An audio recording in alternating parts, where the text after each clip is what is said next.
Hi friends, ఈరోజు సుందరం master movie explain చేయబోతున్నాను. Friends, కొత్తగా మన ఛానల్ చూసే వాళ్ళు సబ్స్క్రైబ్ చేసుకుని గంట సింబల్ నొక్కండి. నేను ఏ వీడియో చేసినా అది మీకు నోటిఫికేషన్ గా వస్తుంది.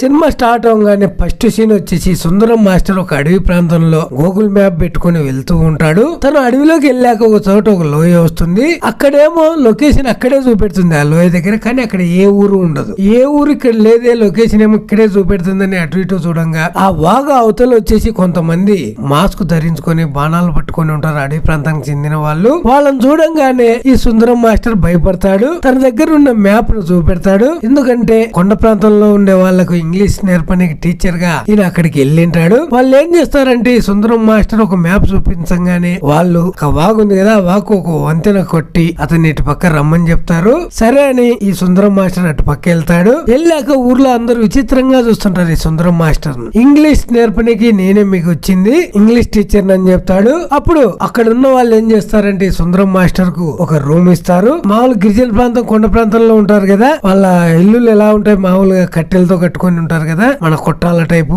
మన పాతకాలంలో ఉండే కదా ఆ టైప్ ఉంటాయి. అక్కడికి వెళ్ళాక ఆయన ఎమ్మెల్యేకు లెటర్ రాస్తుంటాడు. ఆ నుండి వచ్చేసి ఫ్లాష్ బ్యాక్ ఓపెన్ అవుతుంది. ఫ్లాష్ బ్యాక్ లో ఏమవుతుందంటే సుందరం మాస్టర్ కు పెళ్లి చూపులు చూస్తూ ఉంటారు. ఒక పెళ్లి చూపుకి వెళ్తాడు. అక్కడ పెళ్లి చూపులకు వెళ్ళాక ఆ పెళ్లి కూతురుకు వచ్చేసి సుందరం మాస్టర్ నచ్చడు. ఆడ కట్నాలు కానుకలు మాట్లాడుతూ ఉండగానే సుందరం మాస్టర్ కు పెళ్లిలో బ్రోకర్ ఫోన్ చేస్తాడు. ఇలా 12 లక్షలు నీ కట్నంగా ఇస్తారంట, ఇప్పుడు నువ్వు వెళ్ళే సంబంధం వచ్చేసి 6 లక్షలు ఇస్తారన్నప్పుడు సుందరం మాస్టర్ ఏం చేస్తా అంటే ఆ సంబంధాన్ని క్యాన్సిల్ చేసుకుని వెళ్ళిపోతాడు. వాళ్ళమ్మ చెప్తుంది, అరే నాన్న డబ్బులు కాదురా మనం చూడాల్సింది, అమ్మాయిని చూడాలి అంటే, అమ్మాయిని కాదమ్మా మనం చూడాల్సింది డబ్బులు చూడాలి, నాకు బైక్ కావాలి కట్నం కింద, రాయల్ ఫీల్డ్ బైక్, నాకు సమ్ డబ్బులు కూడా కావాలి, అమ్మాయి అందంగా ఉంటే ఏమొస్తుంది, కట్నం ఉంటే మనం హ్యాపీగా బతకచ్చు అని చెప్తాడు. అంతలో ఏమవుతుందంటే ఈ సుందరం మాస్టర్ పనిచేసే స్కూల్ కు వచ్చేసి ఎమ్మెల్యే వెళ్తాడు. అక్కడ ఉన్న స్టాఫ్ ఈ సుందరం మాస్టర్ కు ఫోన్ చేస్తారు. ఇమీడియట్ గా సుందరం మాస్టర్ కూడా అక్కడ వెళ్తాడు. వెళ్ళాక అక్కడ ఎమ్మెల్యే ఏం చేస్తాడంటే అందరినీ పరామర్శిస్తూ పేర్లు కనుక్కుంటూ ఉన్నప్పుడు సుందరం మాస్టర్ ను చూసి ఒక రూమ్ లోకి పిలుచుకుపోతాడు.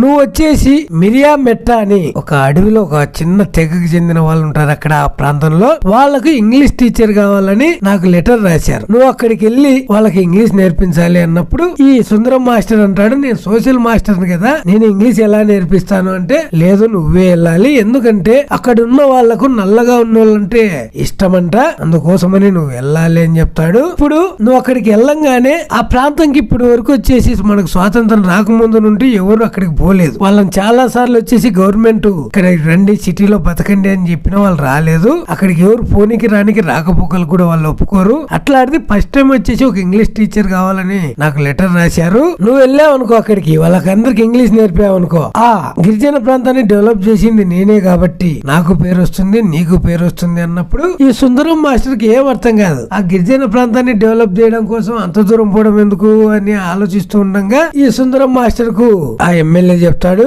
నిన్ను పంపించేది అక్కడికి, అక్కడ వచ్చేసి ఒక విలువైనది ఏదో ఉంది, అందుకోసం ఆ ఊరు జనాలు అక్కడికి ఎవరిని రాణిస్తలేరు, ఆ విలువైనది ఏదో కనుక్కొని నువ్వు నాకు చెప్పాలి అని చెప్తాడు. అలా నువ్వు చేస్తే నిన్ను డిఓగా ప్రమోషన్ చేస్తాను అని చెప్పేసి ఆ నుండి ఎమ్మెల్యే వెళ్ళిపోతాడు. ఇంకా సుందరం మాస్టర్ అక్కడ ప్రజలను ఎలాగైనా మచ్చిక చేసుకోవాలని డబ్బులు ఆ నుండి వచ్చేసి వీడియో గేమ్స్ ఆడేటి అవి ఇవి కొన్ని గిఫ్ట్లు కొనుక్కొని వెళ్ళిపోతాడు అక్కడికి. ఇక ఫ్లాష్ బ్యాక్ అందరితో అయిపోతుంది. సుందరం మాస్టర్ లెటర్ రాస్తున్నాడు కదా, అక్కడ ఎమ్మెల్యే ఏం చేసింటాడంటే అడవి ప్రాంతానికి కొద్దిగా దూరంలో ఒక పోస్ట్ బాక్స్ ఏర్పాటు చేసింటాడు. నువ్వు ఏదైనా సరే సమాచారం ఇవ్వాలనుకుంటే నువ్వు ఆ పోస్ట్ బాక్స్ లే, మా ఊళ్ళు వచ్చి ఆ లెటర్ తీసుకుంటారు అని చెప్పింటాడు. సరే ఇదంతా అయిపోయినాక ఆయన పొద్దున్న లేస్తానే క్లాసులు ఓపెన్ చేసినప్పుడు అక్కడికి స్కూల్లో పాఠాలన్నికి ఊరు జనాలందరూ వచ్చింటారు. ఈ సుందరం మాస్టర్ షాక్ తింటాడు, చిన్నపిల్లలు వస్తారనుకుంటే పెద్దోళ్ళు కూడా వచ్చారేంటి అని. సరే అని ఆయన అయితే పాఠాలు మొదలు పెడతాడు. పాఠాలు మొదలు పెట్టాక డాంకీ అనే స్పెల్లింగ్ వచ్చేసి ఈయన చెప్పినప్పుడు వాళ్ళు నువ్వు ఇంగ్లీష్ టీచర్ కాదు, నీకు ఇంగ్లీష్ రాదు, డాంకీ స్పెల్లింగే రాదని వచ్చేసి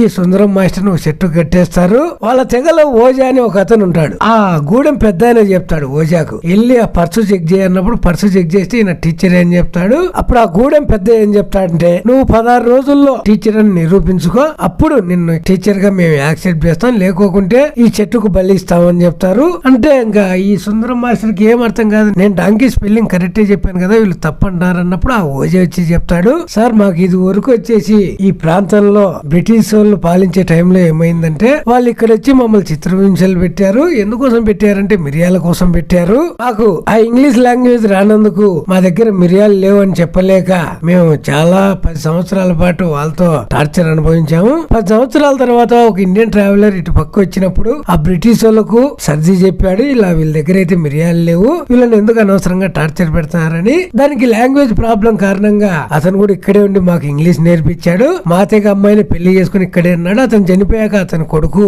ఇంగ్లీష్ మాకు నేర్పాడు. కాకపోతే అతను నేర్పిన ఇంగ్లీషే వీళ్ళు నమ్ముతారు. నువ్వు నేర్పే ఇంగ్లీష్ ను తప్పంటారు. కాబట్టి నువ్వు ఏం చేస్తావు అంటే రేపు 16 రోజుల తర్వాత నీకు టెస్ట్ పెడతారు. ఇక్కటోళ్ళు ఏ ఇంగ్లీష్ నైతే నమ్ముతారో ఆ ఇంగ్లీషే నువ్వు స్పెల్లింగ్లు చెప్పడం గానీ వాళ్ళ మీనింగ్లు గానీ అదే చెప్పాలి అని చెప్తాడు. నాకు తెలియదు కదరా అన్నప్పుడు నేను నేర్పుతా సార్ అని ఓజా వచ్చేసి ఈ సుందరం మాస్టర్ కు ఇంగ్లీష్ నేర్పుతాడు. వాళ్ళు నమ్మిన ఇంగ్లీషు. 16 రోజుల తర్వాత ఒక టెస్ట్ పెడతారు. దాంతో ఈ సుందరం మాస్టర్ పాస్ అవుతాడు. అక్కడ ఒక అమ్మాయి ఉంటది. ఆ అమ్మాయి ఏం చేస్తాదంటే వాతావరణాన్ని చూసి వాన ఎప్పుడు పడుతుందో చెప్పగలదు. ఆ అమ్మాయి రేపు వాన పడుతుందని ముందే చెప్పంగా ఆ గూడెం ప్రజలందరూ నమ్మి వాన పడుతుందని దానికి ఏర్పాట్లు చేసుకుంటుంటారు బయట ఏం లేకోకుండా. అప్పుడు ఈ సుందరం మాస్టర్ అంటారు వాతావరణం బానే ఉంది కదా, వాన ఎట్లా పడుతుంది, అది అబద్ధం చెప్తుంది అన్నప్పుడు నిజంగానే తెల్లవారుతాని వాన పడుతుంది. ఆ అమ్మాయి అంటుంది మీ చదువుల కంటే మా చూపుకైతే ఇక్కడ వాతావరణం మొత్తం తెలుస్తుంది సార్ అని ఆ అమ్మాయి చెప్తుంది. ఆ అమ్మాయి అయితే ఈ సుందరం మాస్టర్ ను లైక్ చేస్తుంటది. ఆ గూడెంలో రోజు ఏం జరుగుతుందంటే ఒక నల్లగా ఉన్న వ్యక్తిని ఇద్దరు అమ్మాయిలు ప్రేమిస్తారు. నేను ప్రేమించాను గొడవలు పడుతుంటారు. అప్పుడు ఆ గూడెం ప్రజలు అంటారు అందంగా పుట్టడం వాడు తప్ప అంటారు.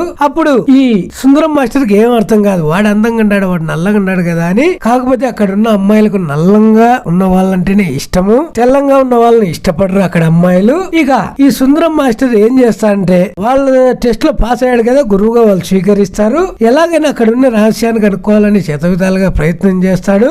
ఎవరిని అడిగినా మా ఊరి పెద్దమ్మ తల్లి మా కులదైవం తప్పితే ఎవరు ఇక్కడ పెద్దది ఏది లేదని చెప్తారు. అప్పుడు ఈ సుందరం మాస్టర్ కు ఏం అర్థం కాదు. ఈ ఓజా అడుగుతాడు ఇక్కడ విలువైంది ఏదిరా అంటే మా కులదైవం ఏం చెప్తాడు. ఆ గుడి ఎక్కడ ఉంది అన్నప్పుడు కొండపైన చెప్పినప్పుడు కొండపైకి వెళ్తాడు. అక్కడైతే విగ్రహం ఉండదు. విగ్రహం లేదు కదా అని కిందికి వచ్చి ఓజా అని అడిగినప్పుడు ఓజా చెప్తాడు విగ్రహం వచ్చేసి మా గూడెం పెద్దకు ఆ పెద్ద భార్యకు మాత్రమే తెలిసి ఎక్కడుందో ఆ జాతర రోజు మాత్రమే ఇక్కడ తీసుకొస్తారు అన్నప్పుడు సుందరం మాస్టర్ అంటారు జాతర ఎప్పుడు చేస్తారంటే ఊరికి ఏదైనా ఆపద కలిగినప్పుడు మాత్రమే చేస్తారన్నప్పుడు అసలు రోజు ఏమవుతుందంటే వాన పడుతుందని ఒక అమ్మాయి చెప్పింది కదా. ఆ అమ్మాయి వచ్చేసి కొండపైన అంటే అమ్మాయి దగ్గరికి వెళ్ళి 2 రోజుల్లో తుఫాన్ వస్తుంది ఊరంతా మునిగిపోతుంది అంటే అమ్మాయి ఆ సూచనలు ఏం కనపడతలేవు కదా అంటుంది. నీ సొమ్ము ఏం పోతుంది వాళ్ళకు తుఫాన్ వస్తుందని చెప్తే ముందు జాగ్రత్తగా ఏదైనా చేసుకుంటారు కదా అన్నప్పుడు ఆ అమ్మాయి వచ్చి అబద్ధం చెప్తుంది గూడెం పెద్దకు. ఈయన మాటలిని సుందరం మాస్టర్ మాటలిని గూడెం పెద్ద ఏం చేస్తా అంటే ఆ విగ్రహాన్ని తెచ్చి జాతర చేస్తాడు. ఆ విగ్రహం ఎక్కడుంది సుందరం మాస్టర్ కు తెలిసిపోతుంది. సుందరం మాస్టర్ ఏం చేస్తా అంటే ఓజాని పిలిచి నువ్వు ఇమ్మీడియట్ గా ఈ లెటర్ వచ్చేసి ఈ వాగు అవతల 1 కిలోమీటర్ దూరంలో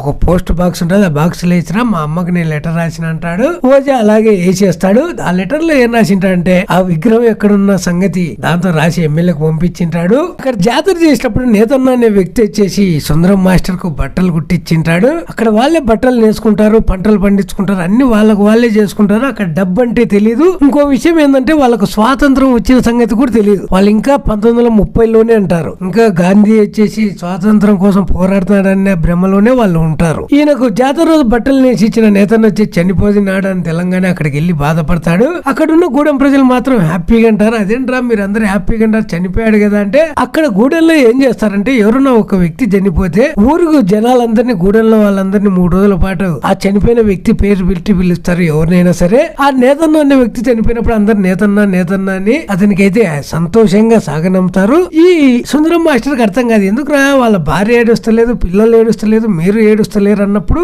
ఓజా చెప్తాడు అయ్యా నువ్వైతే ఇక్కడ పర్మనెంట్ ఎవరిమైనా అక్కడికి వెళ్లాల్సిందే. మనం ఏం గుర్తు పెట్టుకోవాలంటే అతను మనకు చివరిగా నీకు ఎప్పుడు కనపడ్డాడంటే జాతర రోజు బట్టలు ఇచ్చేటప్పుడు కనపడ్డాడంటే అది మాత్రమే గుర్తు పెట్టుకోని ఆయనకు చెప్పి ఆ కార్యక్రమాలన్నీ అయిపు చేశాక ఇక నేతన్న గురించి మంచి చెడ్డలు మాట్లాడుకుంటారు 3 రోజులు. అప్పుడు సుందరం మాస్టర్ కు అనిపిస్తుంది నేను చనిపోతే ఎవరు మాట్లాడతారు ఇలా అన్నప్పుడు అక్కడ ఉన్న గూడెం ప్రజలందరూ సుందరం మాస్టర్ గురించి మాట్లాడతారు. అప్పుడు సుందరం మాస్టర్ చాలా సంతోషంగా ఫీల్ అవుతాడు. ఇక రూమ్ లోకి వెళ్ళి తనకు రూమ్ ఇచ్చారు కదా ఆ రూమ్ లోకి వెళ్ళి క్రికెట్ చూస్తూ ఉంటాడు. అప్పుడు వీళ్ళలో ఒక అతను వెళ్ళి ఏంటి బాబు గారు మీరు చూస్తున్నారు ఆ తెల్లవాళ్ళు ఏంది అన్నప్పుడు ఇది యుద్ధం జరుగుతుందా అని అతను అడిగినప్పుడు ఆ యుద్ధం లాంటిదే ఒక టైప్ అని ఈ సుందరం మాస్టర్ చెప్తాడు. అప్పుడు మేమందరం ఇది వీడియో చూడాలి అన్నప్పుడు అక్కడ బయటికి వచ్చి తెరగట్టి వీడియో ఊర్లో జనాలందరికి ఏది చూపెడతాడో అది క్రికెట్ లైవ్ అయి ఉంటది. అక్కడ ఇండియా వాళ్ళు మ్యాచ్ గెలుస్తారు. ఇండియా వాళ్ళు మ్యాచ్ గెలవగానే ఊరు మొత్తం సంబరం చేసుకుంటారు. వాళ్ళు ఆ సంబరంలో ఈ సుందరం మాస్టర్ కూడా సంబరం చేసుకుంటాడు. నేతన్న ఒక వ్యక్తి చనిపోయాడు కదా ఆ వ్యక్తి వ్యక్తి చనిపోయినప్పుడు వాళ్ళ అన్న పేరు వచ్చేసి రాయ్. వాళ్ళ అన్న అయితే ఈయనను మామూలు కార్యక్రమాలప్పుడు చేసేటి ఉంటాయి కదా, దానికైతే వచ్చినాడు. వాళ్ళ అన్న దగ్గరికి వెళ్ళి నువ్వు నిజంగా రాయివే, మీ తమ్ముడు చనిపోతే రాలేదు అన్నప్పుడు అతను అంటాడు, నేను వాళ్ళతో ఎప్పుడు కలిసి లేను, ఆ గూడెం ప్రజలే కలిసి ఉన్నారు కాబట్టి వాళ్ళు చేయడమే కరెక్ట్, ముందు నీకున్న భారాన్ని తగ్గించుకో అన్నప్పుడు ఈ సుందరం మాస్టర్ కి అర్థం కాదు భారం అంటే ఏంటి అన్నప్పుడు అతను అంటాడు, ఒక మనిషి బతకడానికి ఏం కావాలి, తిండి కావాలి, నిద్ర కావాలి, అంతకు తప్పితే మిగతాదంతా ఆశనే, ఆశ ఒక్కటి తీసేయి నువ్వు కూడా హ్యాపీగా ఉంటావు అని చెప్తాడు. ఒక మనిషి ఏ తప్పు చేసినా ఆశ కోసం మాత్రమే చేస్తాడు అన్నప్పుడు ఈ సుందరం మాస్టర్ కు బల్బు వెలుగుతుంది. ఎందుకంటే తను అక్కడికి వచ్చి ఆ విగ్రహాన్ని ఆ గూడెం ప్రజలను మోసం చేయాలనుకున్నది ఎందుకు, ఆశ కోసం, తను డిఓ అవుతానన్న ఒక ఆశ కోసం. అప్పుడు సుందరం మాస్టర్ లో మార్పు వస్తుంది. కాకపోతే ఈ సుందరం మాస్టర్ కు బల్బు వెలిగి ఆ విగ్రహం కాడికి వెళ్ళినప్పుడు ఆల్రెడీ ఎమ్మెల్యే ఆ విగ్రహం తీసుకెళ్ళింటాడు. అక్కడ ఉన్న గూడెం ప్రజలు ఈ సుందరం మాస్టర్ ను నువ్వు ఏం చేస్తావో మాకు తెలియదు, 2 రోజుల కల్లా మా విగ్రహం మాకు కావాలి అని ఆ గూడెం పెద్ద అక్కడ చెప్పి వెళ్ళిపోతాడు. ఆ రోజు రాత్రి ఈ సుందరం మాస్టర్ వెళ్ళి రాయితో మాట్లాడుతూ ఉన్నప్పుడు ఆ గూడెం ప్రజలందరూ వెళ్ళి, సార్ నువ్వు చాలా మంచోడు, నీకు శిక్ష పడ్డం కరెక్ట్ కాదు అని అందరూ బాగా మంచిగా మాట్లాడుతూ ఉన్నప్పుడు గూడెం పెద్ద అక్కడికి వెళ్తాడు. నువ్వు ఈ రాత్రి ఈ ఊరు నుండి వెళ్ళిపో, లేకుంటే తెల్లవారితే నేనే నీకు శిక్ష చేస్తా అన్నప్పుడు ఈ సుందరం మాస్టర్ ఏం చేస్తా అంటే ఒక లెటర్ రాసి ఓజాకి ఇస్తాడు. అక్కడ ఉన్న పరిస్థితి మా అమ్మకి తెలియాలి, ఇమ్మీడియట్ గా పోయి అక్కడ ఇది ఒక్కటి నా చివరి కోరిక అన్నప్పుడు ఓజా వెళ్ళి అక్కడ పోస్ట్ బాక్స్ లో ఆ లెటర్ వేస్తాడు. ఇటు పక్క ఎమ్మెల్యే విగ్రహాన్ని తీసుకెళ్లి అమ్మకానికి పెట్టినప్పుడు అది ఒక రాయి అని తెలుస్తుంది. ఆ రాయిని తీసుకుపోయి నేను ఏదైనా కెమికల్ చేసి చెక్ చేస్తానని అక్కడ ఒక షేడ్ చెప్తాడు. అందులో ఏమవుతుందంటే ఈ లెటర్ చదివి అది పురాతన విగ్రహం, దానికి పూజ చేసి ఇక్కడ పంపించేసి నువ్వు మంత్రి అవుతావు, ఏం కోరుకున్నా నెరవేర్తా, మిగతా కార్యక్రమాలు నేను చూసుకుంటా అని చెప్తాడు. నిజంగానే ఆ ఎమ్మెల్యే నేను మంత్రి అవుతానని ఆ విగ్రహానికి పూజ చేసి ఇటు పక్క పంపించేస్తాడు. తెల్లవారిసరికి విగ్రహం వస్తుంది. ఊరు జనాలందరూ సంతోషపడతారు. అప్పుడు గూడెం పెద్ద అడుగుతాడు, గాంధీ గారు ఇంకా మన కోసం స్వాతంత్రం కోసం పోరాడుతున్నారా అన్నప్పుడు, లేదు గాంధీజీని చంపేశారు మనోళ్ళే, మనకు స్వాతంత్రం వచ్చి చాలా రోజులైంది అన్నప్పుడు, మేము గాంధీని చూడొచ్చా అన్నప్పుడు, తను డబ్బులు తీసుకెళ్లాడు కదా వీళ్ళని కొనాలని, ఆ డబ్బులు అంతా తీసుకెళ్లి ఒక్కొరికి ఒక్కో ఫోటో సించేస్తాడు, గాంధీ ఫోటో. ఎందుకంటే వాళ్ళకి డబ్బులు అంటే ఎందుకు కూడా తెలియదు ఆ గూడెం ప్రజలు. ఆ గూడెం ప్రజలు అందరూ అంటారు, అయ్యా నువ్వు ఇక్కడే మా గూడెం పాపను పెళ్లి చేసుకుని ఉండొచ్చు కదా అంటారు. అక్కడ వాతావరణం చెప్పి ఒక అమ్మాయి సుందరం మాస్టర్ లవ్ చేసింది కదా, ఆ సుందరం మాస్టర్ దగ్గరికి వచ్చినప్పుడు సుందరం మాస్టర్ చెప్తాడు, అంత ముందుకు ఏం జరిగింటాదంటే సుందరం మాస్టర్ కు చెట్టు చూపించి ఆ వాతావరణం చెప్పే అమ్మాయి ఏం చేస్తాదంటే ఆ చెట్టుకు సంవత్సరానికి ఒక్క కాయగా పూస్తుంది, ఈసారి 2 పండ్లు పూసాయని ఇండైరెక్ట్ గా లవ్ ప్రపోజ్ చేస్తుంది. ఆ విషయం అర్థమైన సుందరం మాస్టర్ ఏం చేస్తా అంటే తర్వాత నేను ఇంకో చెట్టును చూశాను, ఆ చెట్టును కూడా నువ్వు జాగ్రత్తగా చూసుకో, నేను వెళ్ళే పండింది అన్నప్పుడు ఆ గూడెం ప్రజలందరూ బాధపడతారు. అయినా సుందరం మాస్టర్ ఏం చేస్తా అంటే నేను కూడా బరువు దించుకోవాలి, మీ బతుకు తెరివే మా వాళ్ళు కూడా నేర్పాలని అంటే బయలుదేరి సిటీకి బయలుదేరతాడు. గూడెం ప్రజలందరూ బాధపడతారు. సినిమా అంతటితో సమాప్తం అవుతుంది.